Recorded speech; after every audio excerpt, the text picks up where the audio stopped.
네, 오늘 날씨가 여전히 덥습니다. 이게 가을이 언제 올지 잘 모르겠지만 우리가 말씀을 가지고 여러분 가운데 또 힘 얻고 이 더위를 이겨나가시고 상황과 조건에 지배받지 마시고 오히려 그것을 다스려 가시는 우리 귀한 여러분 되시기를 축원합니다. 오늘은 하나님의 시험, 사단의 유혹이라는 제목을 가지고 저희 여러분 같이 말씀 나누기를 원합니다. 우리 인생 살다 보면 어려운 순간을 많이 만나게 되죠. 시험과 유혹의 이름으로 우리에게 다가옵니다.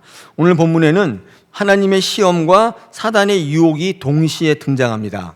욥기를 읽을 때 구독 포인트가 있습니다. 어떤 것이 있는가? 이런 점에 착안해서 보시면 더욱더 의미가 있는데, 첫째가 왜 어려움이 우리에게 오는가?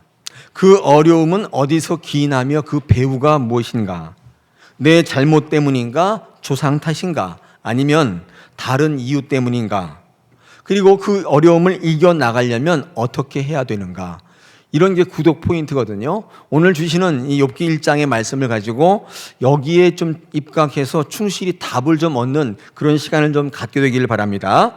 무엇보다도 이 모든 것들을 다 이해하는 것도 중요하고 살피는 것도 중요하지만 이 시험과 유혹이 어떤 건지 구분하실 수가 있어야 한다고 생각이 됩니다. 시험과 유혹을 구분하실 수가 있나요? 여러분 삶 속에 다가오는 어려움의 형태가 있죠. 어렵고 고통스럽습니다. 고난이 있는데 그 모양이 비슷해요. 그래서 이게 시험인지 유혹인지를 잘 알 수 없을 때가 많다는 것입니다. 제가 정의를 한번 내려보면 시험은 우리를 세우시기 위한 하나님이 주시는 기회입니다. 기회죠. 이거 테스트라고 하죠. 테스트. 근데 유혹이라고 하는 것은 우리를 넘어뜨리기 위한 사단이 행하는 계략이에요. 이건 템테이션이에요. 유혹입니다. 근데 성경에는 또 우리의 삶 속에는 다 시험이라고 하는 한 단어로 통틀어져 있는데 그 내용을 살펴보면 내용이 다르다는 거예요.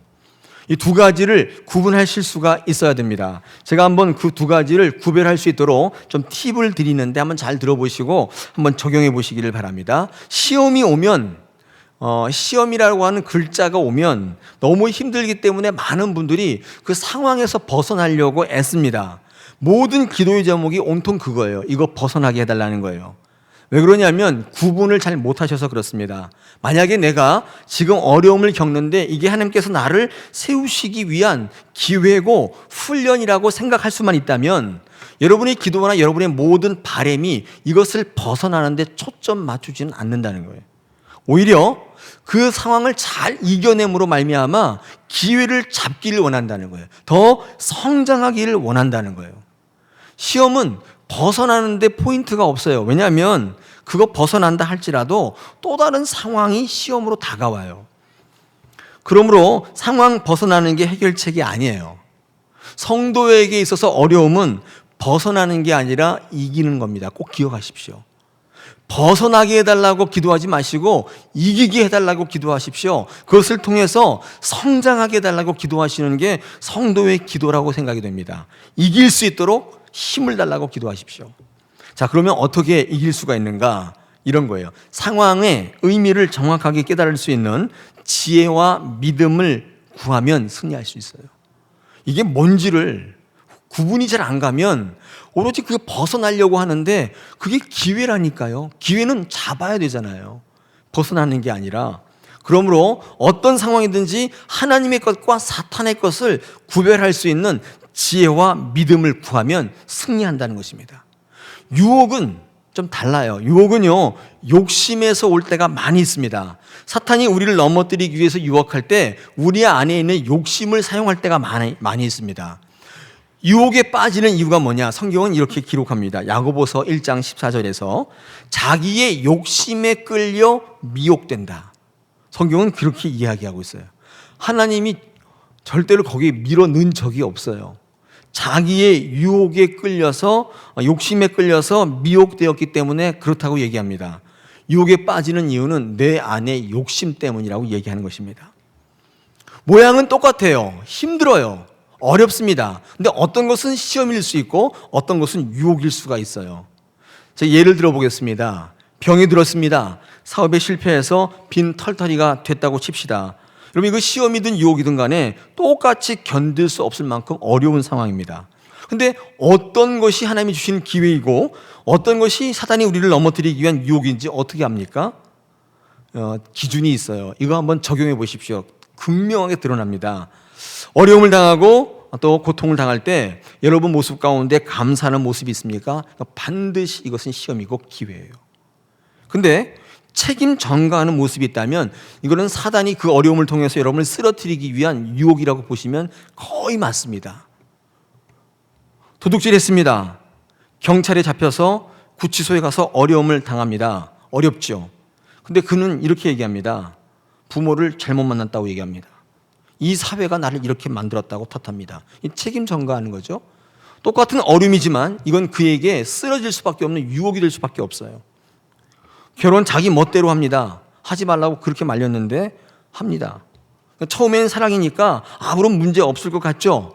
그런데 지내보십시오. 부부싸움이 잦아지고 결국 파경에 이르게 되었습니다. 그는 뭐라고 얘기해요? 부모님 왜 막지 않았냐고 얘기합니다. 억지로라도 도시락 싸고 들고 다니면서 막았어야죠. 이렇게 얘기하죠. 책임 전가하는 거예요. 지금 유혹에 빠져 있는 거예요. 똑같이 어려움에 빠져 있지만 유혹이 있고 하나님께 주신 기회가 있을 수 있어요. 성경에 선악과 따먹은 아담의 반응을 한번 보십시오. 먹기는 자기 마음대로 먹어놓고는 하나님께서 주신 여자가 먹으라고 했다고 여자에게 책임 전가하지 않습니까? 뭐 이런 여자를 만들어서 이렇게 고생시키냐고 하나님 앞에 책임 전가합니다. 이거 유혹이죠. 반면에 이런 것도 있을 수 있죠. 돈이 없습니다. 사업이 힘들어졌습니다. 근데 이분은 이렇게 늘 얘기합니다.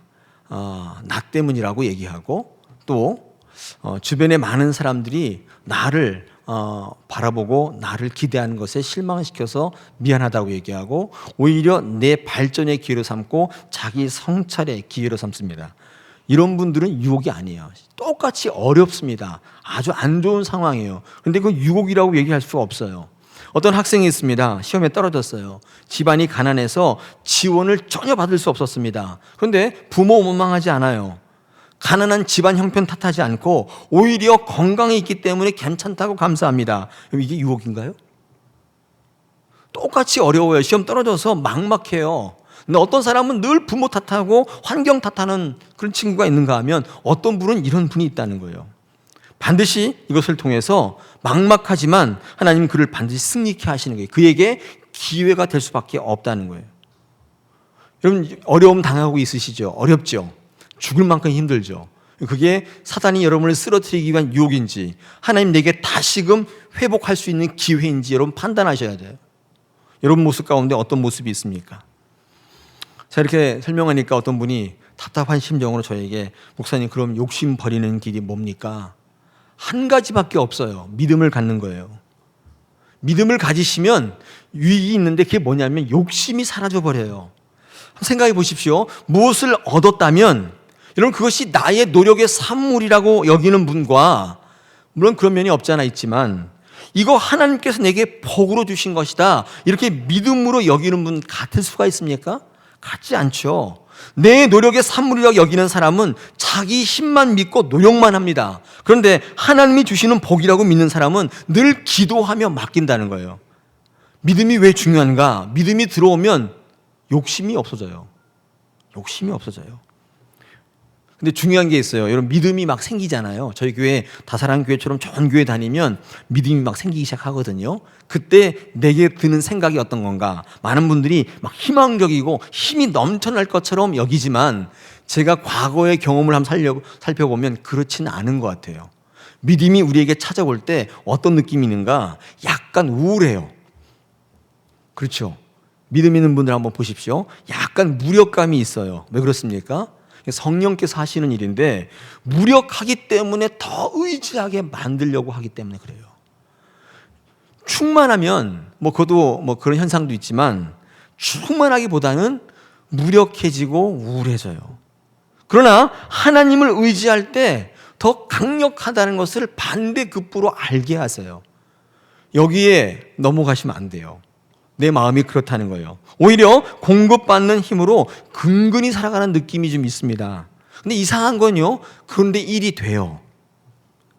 그전까지는 일을 하는 것인 줄 알았는데 일을 하는 게 아니라 이제부터는요. 일이 되는 것이라는 것을 비로소 깨닫게 돼요. 성령과 동행하게 되면, 위로부터 공급받는 힘이 있게 되면 안 되는 것처럼 보이는데 되게 돼 있어요. 일은 하는 게 아니라 되는 거란 사실을 비로소 알게 돼요.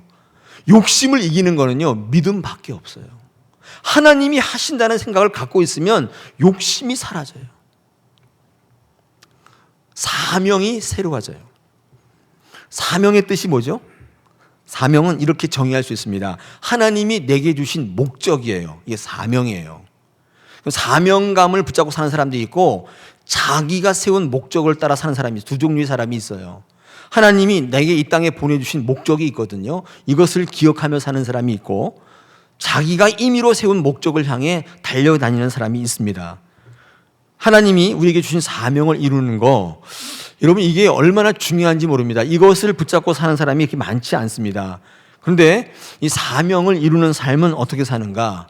하나님께서 우리에게 성령께서 공급하는 힘이 있고, 또 내게 일을 이루시는 분이 하나님이란 정확한 인식이 있으면 내 뜻을 세우는 게 아니라 하나님의 뜻을 향하여 달려나가는 삶을 사는 거예요. 여러분 한번 사명에다가 초점 맞춰 보십시오. 사명에 미쳐 사는 게 사실 이게 복이에요. 목숨 걸 만한 일이 있는 사람이 이게 흔들리지 않지 않습니까? 이 세상에 자기 뜻을 가지고 한번 목표를 한번 세워 보십시오. 돈, 뭐 이런 거에다 목표를 세웠다 칩시다. 근데 돈이 왜 돈이죠? 돌고 도니까 돈이에요. 그죠? 돌아버려요. 미쳐버리잖아요. 그게. 돌아버려요. 막 돌고 도니까. 근데 거기다가 초점을 맞추면 그 인생이 흔들릴 수밖에 없죠. 어느 순간 있는데 없어져 버렸어요. 그거 어떻게 해요? 흔들리는 거죠. 건강을 목적 삼는 사람이 있어요. 건강하기를. 근데 건강이요, 항상 건강하지 않아요. 제가 예언 하나 할까요? 시간이 지나면 지날수록 여러분 건강 없어질 거예요. 나이 80 드셨는데 나 건강하겠다고 계속, 그거 착각이에요. 가면 갈수록 힘이 없어진다고요. 귀도 안 들리고 눈도 안 보이고. 제 예전에 이 돋보이거든요. 이렇게 쓰고 이렇게 보면 막 헷갈렸어요. 근데 전혀 헷갈리지가 않아요. 이제는 눈이 맛이 가고 있다는 뜻이죠. 네. 그럴 때마다 조금 불안해집니다. 이러다가 눈이 전혀 안 보이는 게 아닌가, 그런 불안이 있어요. 제가 전에 섬기던 교회에 눈의 시력이 너무 나빠서 공황장애가 오신 분이 있어요. 렌즈 같은 거 빼면 눈이 안 보이는 거예요. 근데 그 불안감이 엄습해 오는 거예요. 건강에다가 초점 맞추면요, 흔들릴 수밖에 없어요. 사람에게 초점 맞추는 분이 있어요. 사람 반드시 바뀝니다. 변하게 돼 있어요. 근데 사명에 초점 맞춰 보십시오. 흔들림이 없다는 거예요. 욕심 때문에 헷갈리는 인생 살지 않게 되고, 사명 때문에 빛나는 인생을 살게 된다는 거예요. 오늘 시험과 유혹이 공존하고 있는 이 시대에 저와 여러분은 살고 있습니다. 어떤 거 붙잡고 살아야 되는가, 어떻게 바라봐야 되는가, 오늘 욥기서의 구독 포인트인데 한번 이 관점으로 오늘 주신 본문을 한번 살펴보겠습니다. 세 가지를 살펴보는데 여러분 꼭 그런 분이 되셨으면 좋겠다는 바람으로 제가 세 가지의 뜻을 정해봤습니다. 첫째, 고난을 왜 당하는가 아는 사람이 되었으면 좋겠습니다. 그냥 고난이 오는 것이기 때문에 당하는 것이지, 이게 아니라 이 고난이 왜 내게 오는가, 여러분 이것을 조금 아셨으면 좋겠습니다. 그런 인생이 되기를 원합니다. 할렐루야. 여러분 먼저 욥이 어떤 인물인가 한번 보십시다. 1절 보십시다. 1절에 뭐라고 되어 있죠? 1절에 온전하고 정직하고 하나님을 경외하고 악에서 떠난 자라고 되어 있죠. 3절 하반절에 뭐라고 되어 있어요? 동방 사람 중에 가장 훌륭한 자래요. 5절에 보십시오. 5절의 내용이 그런 거예요. 아들을 위해서 날마다 번제를 드려요. 조금의 죄를 지었을까봐 그것까지도 하나님 앞에 들고 나오는 정말 시대의 복이 드문, 하나님이 칭찬하고 자랑할 만한 사람이죠. 여러분 이렇게 욥을 칭찬해 놓은 이유가 뭔지 아세요? 오늘 이 욥기를 읽는 많은 사람들에게 이 전제를 하고 있는데 뭐냐면 보라는 거예요. 이 사람도 고난 당한다는 거예요. 환난과 역경을 당할 만한 전혀 이유가 없는 사람이라는 것을 강조하고 있어요. 근데 어때요? 욥에게 엄청난 시련과 고난이 닥쳐오죠. 어떤 시련이죠? 오늘 본문에 읽지는 않았지만 우리 보니까 아들, 딸 합해서 몇 명 있다고 돼 있죠? 여기? 그죠. 10명이죠, 10명. 그죠. 10명 있으면 우리 2절에 보니까 10명 다 죽습니다. 홀이죠. 그 다음에 재산 다 날려요. 다 망합니다. 그리고 몸까지 병을 얻게 돼요. 오늘 읽지 않았지만 뒤쪽 읽어보면 나와 있죠. 이런 일을 욥이 당한다는 거예요. 왜 이런 일을 당하죠? 이유가 뭘까요? 이유가 뭘까요? 대답하지 않으셔도 됩니다. 성경에는 두 부류가 소개되어 있는데 한 부류는요, 이런 사람인데 욥이 죄를 지었기 때문이라고 얘기합니다. 그러니까 여러분이 지금 어려움 당하는 게 누구 때문이라는 거예요? 여러분 때문이라는 거예요. 여러분, 이게 세상에서 말하는 일반 원칙론입니다. 일반론이에요. 죄 지으면 벌, 착한 일 하면 복. 그렇죠. 이거 부정할 사람이 있습니까? 다 맞죠? 그래, 안 그래요? 그래요. 사필귀정, 인과응보, 그렇지 않습니까? 이거 부정할 사람은 없습니다. 근데 우리가 신앙생활을 해보니까 꼭 그런 것만은 아니라는 거예요. 일리가 있습니다. 그런 면이 없지 않아 있습니다. 그런데 신앙생활 해보면 반드시 그런 건 아니에요. 여기 이제 문제가 있단 말이에요. 신앙생활 해보면 해볼수록 그 포션이요, 반드시 그렇지 않다 쪽으로 계속 옮겨져 가요. 내가 이 땅에 당하는 모든 화나 복이 나로부터 기인하지 않는다는 사실을 자꾸 알아가기 시작해요. 참 신기하죠? 세상의 일반 원칙에 전적으로 동의하지 않는 것으로 신앙생활이 시작됐는데 가면 갈수록 하나님 쪽으로 무게가 실려요. 제가 성경 읽다가 가장 은혜 받은 게 어딘 줄 아세요? 한번 찾아보십시오. 신명기 6장 11절에 한번 찾아보세요. 지금 빨리. 신명기 6장 11절. 신명기 6장 11절. 저는 그걸 뭐라고 부르냐면요, 은혜 위에 은혜라고 불러요. 은혜도 너무 귀한데 하나님께서 그 은혜 위에다가 또 은혜를 부어주시는 거예요. 막 겹겹이 더블 버거예요. 그냥 패드 위에 또 패드 막 이런 거 있잖아요. 큰 버거. 똑같이 은혜 위에다가 또 은혜를 막 채워주시는 거. 누가 한번, 제가 그냥 요약할게요. 신명기 6장 11절에 어떤 복이 있어요? 어떤 은혜가 있어요? 첫째, 채우지 않은 물건이 가득한 집에 살게 하시는. 둘째가 파지도 않은 우물을 마시게 하신다는.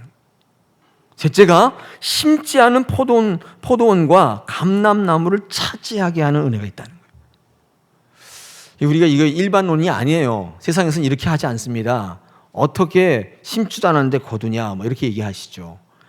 채우지 않았는데 어떻게 있냐, 이거 도둑놈 심보 아니냐 얘기하는데, 여러분 신앙생활 해보십시오. 이런 은혜 위에 은혜가 있어요. 저는 특별히 파지도 않는 우물을 마시게 한다. 이 제 마음에 항상 남아 있어요. 제가 항상 궁색할 때, 하나님 앞에 기도할 때 이거를 예를 들어요. 하나님 말씀 속에 이렇게 하신다고 하지 않았습니까? 제 은혜를 부어주십시오. 실력이 없습니다.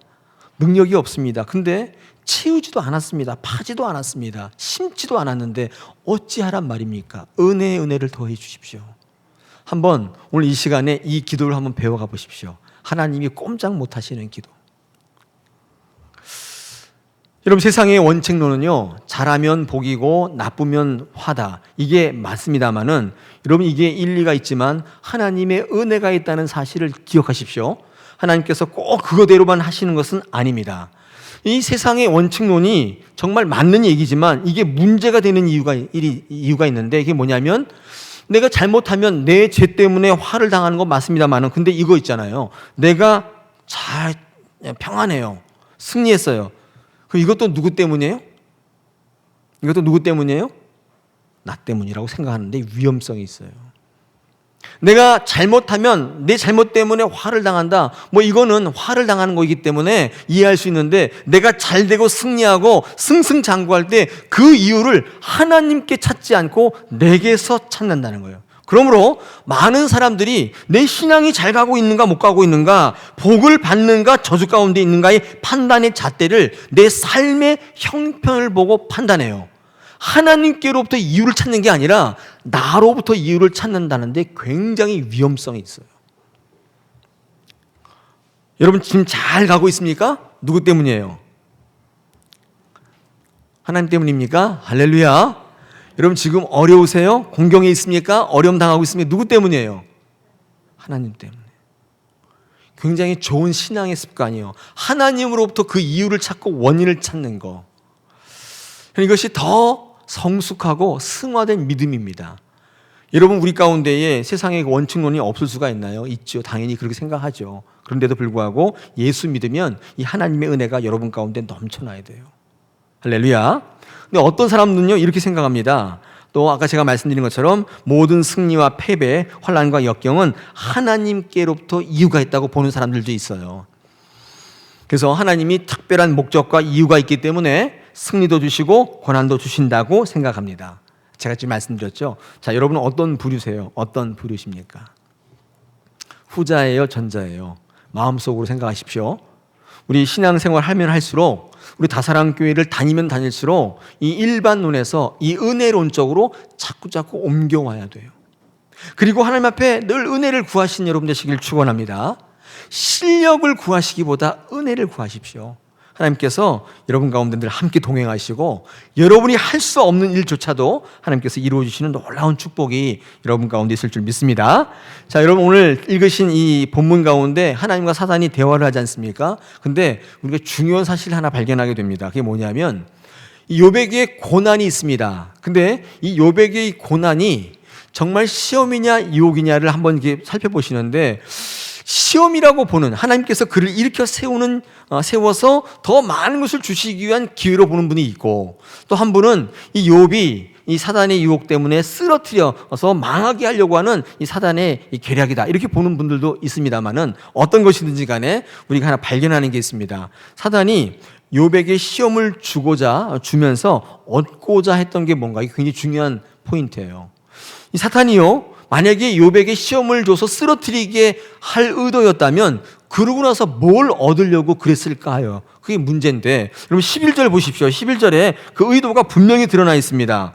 11절에 이렇게 되어 있죠. 이제 주의 손을 펴서 그의 모든 소유물을 치소서, 그리하시면 틀림없이 주를 향하여 욕하지 않겠습니까? 사단이 바라는 그 목적은 딱 하나예요. 고난을 줌으로써 어떻게 해요? 욥의 입에서 하나님을 욕하게 만들려고 하는 의도예요. 이게 사단이 갖고 있는 유혹하는 이유예요. 쓰러뜨리면서 결과적으로 얻으려고 하는 이익이 뭐냐면 하나님을 욕하게 하는 거예요. 그러므로 어떤 상황이든지 하나님 욕하지 않고, 하나님 원망하지 않고 하나님께 온전히 무릎 꿇고, 이게 신앙입니다. 왜 그렇습니까? 하나님을 믿고 나갈 때 하나님은 합력하여 선을 이루시는 분임을 믿기 때문에 그렇습니다. 사단은요, 예수님을 십자가에 매달 때에도 어떤 것을 기대했냐면, 그 십자가 위에서 그 극한 고통 상황에서 예수님이 하나님께 원망하는 것을 듣기를 기대했어요. 그렇죠. 근데 예수님은 한마디도 그런 말씀하지 않으시고 오히려 내 옆구리를 찌르는 로마 병정을 축복했다고요. 사탄이 진 거예요. 어떤 분이 저한테 그런 얘기 하시더라고요.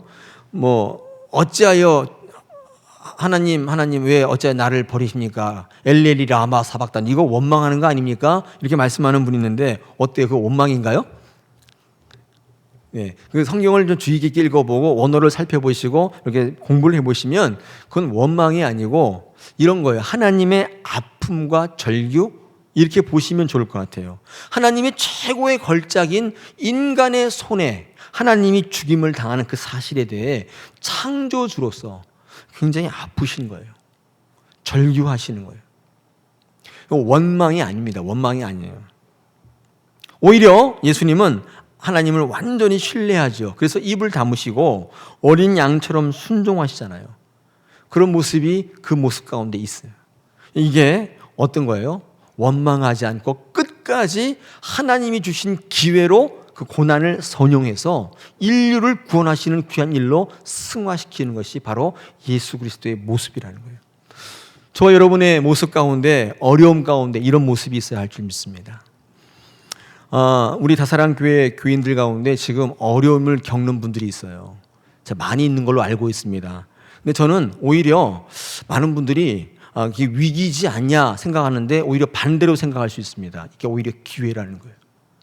지난 시간에 믿음이 왜 필요하다고 그랬어요? 이제까지 다사랑교회에서 믿음을 설교를 들으셨는데 항상 머릿속에만 있었어요. 이걸 활용해 볼 시간이 없었는데 드디어 기회가 오는 거예요. 이 믿음이 얼마나 강력한지 한번 시험해 볼 기회를 주시는 게 바로 여러분이 지금 겪는 어려움이에요. 한번 시험해 보십시오. 믿음이 어떤 것인지. 우리 다사랑의 성도들이 그런 분들을 좀 위로했으면 좋겠습니다. 할렐루야. 위로하시길 바랍니다. 제가 이런 말씀을 드리면서 글을 읽다 보니까 이런 재미난 글이 있는데 제가 한번 소개하려고 합니다. 제목이 공주와 달 이야기. 들어보셨어요?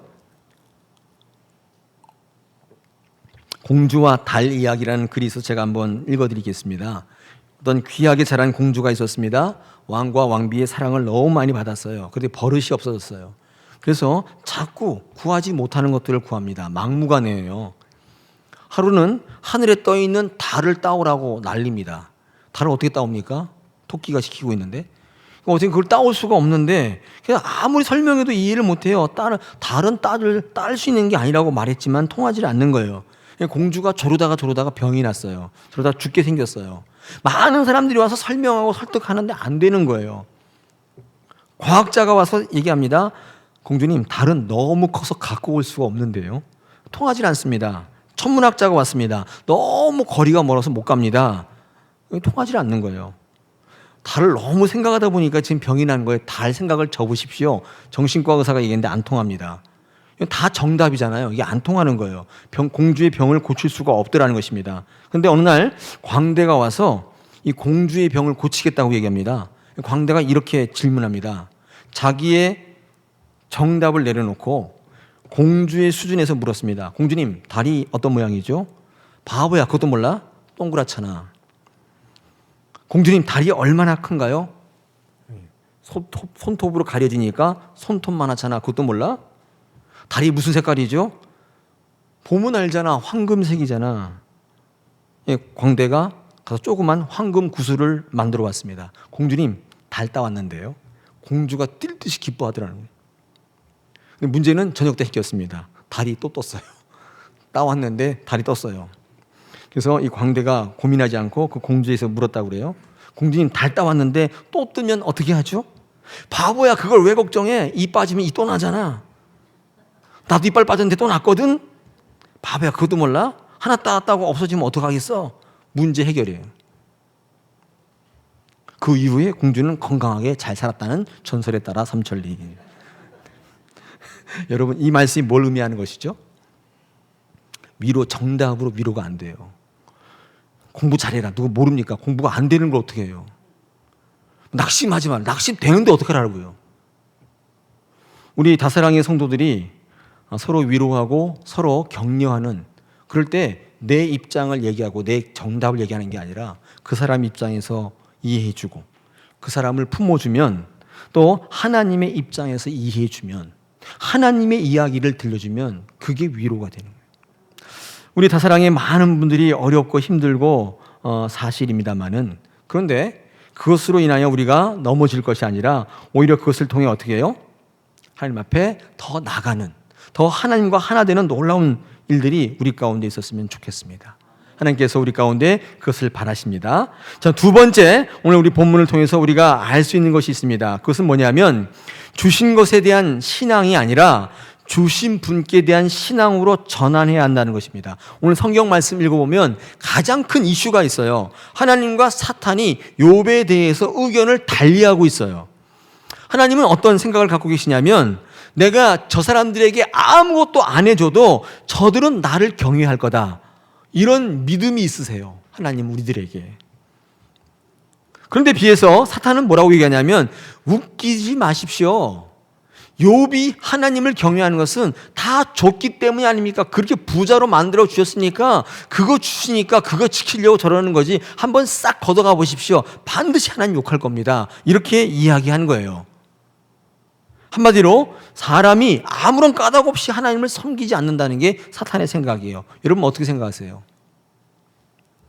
여러분 어떻게 하실 건가요? 여러분, 하나님께서 다 싹 걷어가셔도 이 자리에 나와 예배하시겠어요?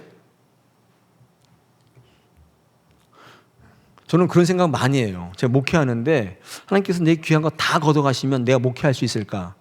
내가 설교할 수 있을까? 솔직히 말씀드리면 자신이 없어요. 자신 없어요. 저는요, 제 인생 가운데 모든 과정이 다 은혜였어요. 지금 생각해보면 제가 한 게 아무것도 없어요.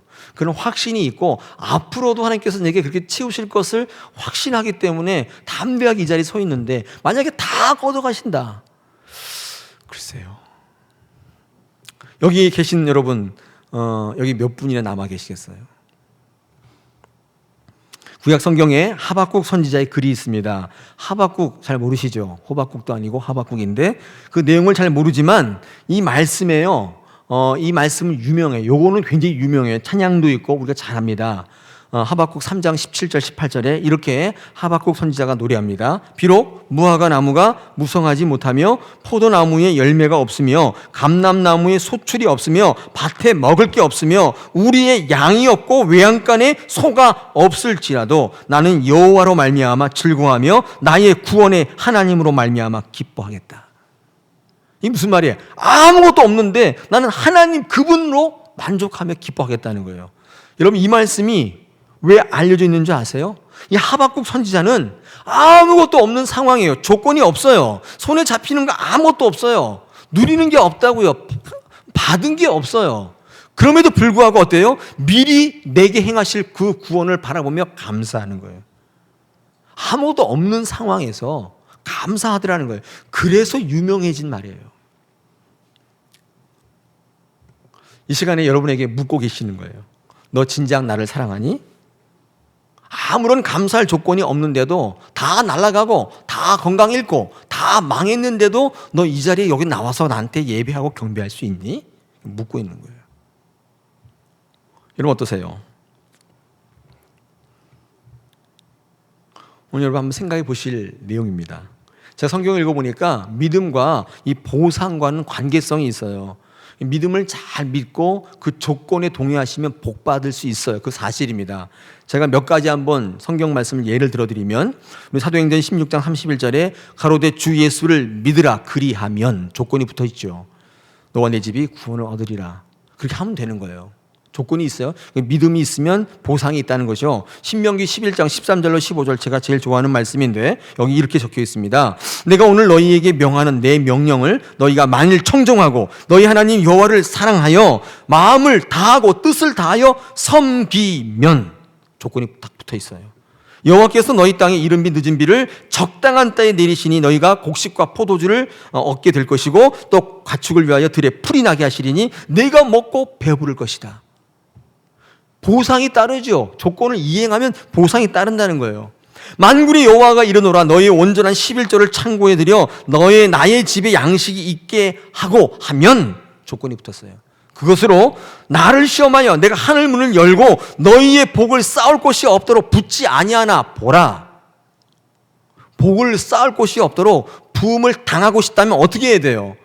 하나님의 집에 양식이 있게 하라는 거예요. 조건이 붙어 있어요. 보상이 있다 그 말이에요. 전혀 틀린 얘기가 아닙니다. 그런데 오늘 욥은 어떤 신앙을 우리에게 보여주는가? 보상을 받는 그런 신앙이 아니에요. 오늘 읽지 않았지만 욥기에서 가장 핵심적인 것인데 욥기 1장 20절로 22절에 이렇게 이야기합니다.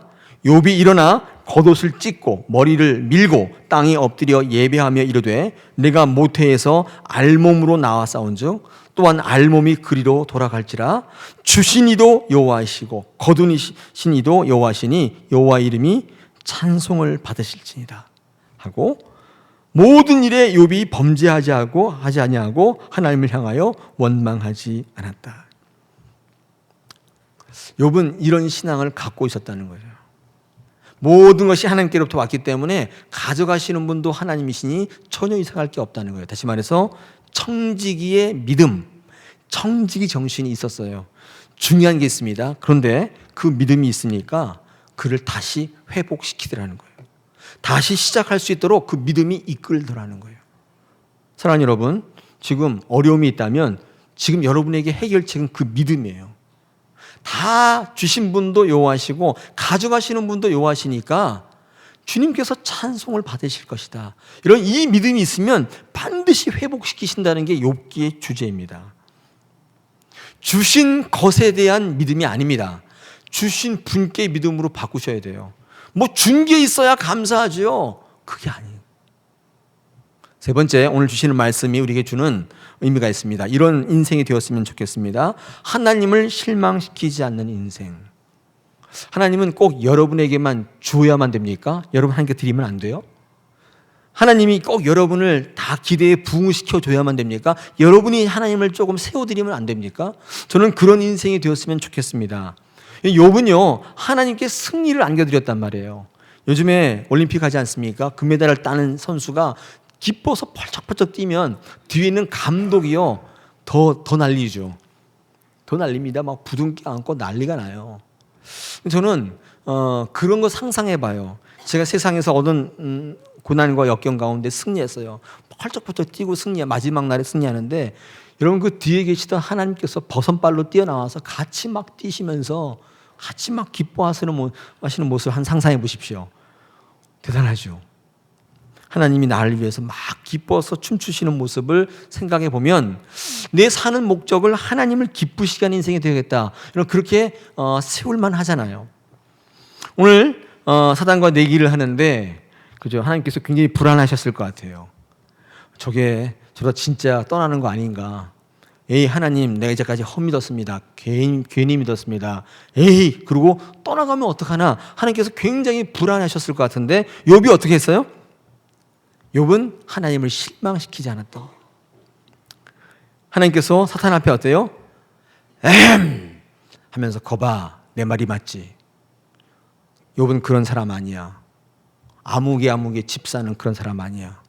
아무개 권사는 그럴 사람이 아니야. 네가 잘못 봤어. 하는 승리하시는 거죠. 생각해 보십시오. 여러분 지금 당하고 있는 어려움과 고통이 지금 하나님이 사단과 내기하고 있는 것인지 누가 알아요? 그렇죠. 아마도 그럴 것 같아요. 김동호 목사가 저렇게 힘든데 봐봐, 절대 쟤는 그런 애 아니야. 내기하고 있다면 제가 하나님을 어떻게 만족시켜 드릴 수 있겠어요? 끝까지 이 고통과 어려움이 어떤 것인지 정의를 확실히 가지고, 주신 것에 대한 게 아니라 주신 분을 기억하고 하나님을 만족시키시고 하나님을 기쁘시게 하는 신앙 붙잡고 가면 하나님이 하늘에서 으쓱해지는 거예요. 승리하는 거예요. 만족하시는 거예요. 여러분, 그게 하나님만을 위한 길이에요? 생각해 보세요. 사랑하는 여러분, 오늘 욥기를 통해서 시험과 유혹이 공존하는 헷갈리는 세상을 저와 여러분은 살고 있습니다. 어떻게 살아가실 겁니까? 눈에 보이는 현상에 따라서 망했네, 나 이제부터 교회 안 다녀, 나 이제부터 내가 살래, 그렇게 사시겠습니까? 아니면 하나님께서 어떻게 우리에게 역사하시는지 그 의미를 잘 아시면서 끝내 믿음으로 승리하시겠습니까? 오늘 이 시간에 여러분에게 이 두 갈래 길이 딱 펼쳐져 있어요. 하나님을 시원케 하고, 이 더위에, 이 무더위에 하나님의 마음을 시원케 하는 여러분 되시길 축원합니다. 왜 고난 당하는지 아는 인생이 되십시오. 둘째, 주신 것에 대한 게 아니라 주신 분께 신앙으로 전환하십시오. 하나님을 실망시키지 않는 인생이 되기를 간구하십시오.